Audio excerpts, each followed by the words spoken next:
Saya dapat tahu makanan haiwan seperti makanan lembu, kambing, makanan ayam termasuk makanan kucing dibuat daripada campuran babi.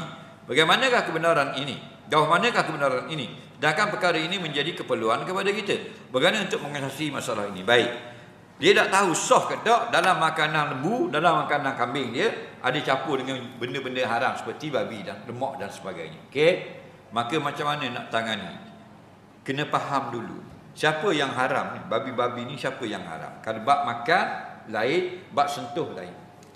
Okey. Kalau benda itu, makanan kucing itu ada haram, benda najis. Okey, kita boleh makan. Nah, ada kalau kita tak tahu, kita pergi makan makanan kucing. Ada ke orang makan makanan kucing? Okey, tidak berlaku orang makan makanan meh lembu, meh kambing. Okey, meh ayam orang makan. Kalau awak rasa meh ayam. Faham? Dalam bab ini sebenarnya bukan bab makan, dalam bab sentuh. Okey, kalau meh tu najis mutawassithah, kita basuh cara mutawassithah. Kalau meh tu mughallazah, maka kita basuh cara mughallazah. Faghsilu sab'a, basuh 7 kali. Apa tadi pegang meh lembu. Meh lembu ni ditulis supaya ada campur dengan lemak babi. Maka kalau benda itu jenis mustahlik walaupun dia lemak babi, hukumnya basuh sekali saja macam mutawassithah. Yang wajib basuh 7 kali benda yang ain daripada babi. Contoh mudah gini, tak faham gitu. Faham? Makan yang ada babi ada dua. Satu, babi itu jenis tokor.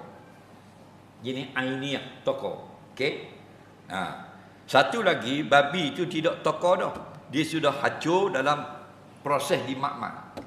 Dipanggil istihlak. Dipanggil. Benda yang jenis proses daripada makmal, sutik-sutik mun, sutik aku sutik mun, bagi proses campur kimia tu kimia ni, ada daripada jahitan babi, jadi coklat dan sebagainya. Waktu tidak lagi dikira sebagai ainiah. Basuhnya dengan mutawassithah saja. Faham lagi? Jadi kalau hak kena tokor tadi, wajib 7 kali. Nah, dia pergi di Jakarta, dia tengok pakai sokok, makan sup, kedai sup. Nampak? Dia ingat ke sup lembu. Dia pun makan. Sedap sangat paisak. Tengok natang babi. Faham? Ada tulis sup natang babi. Babi. Maka tokor tak tadi? Wajib faghsilu sab'a, wajib qama 7 kali. Ulahu nabi turab, 7 kali itu satu air tanah.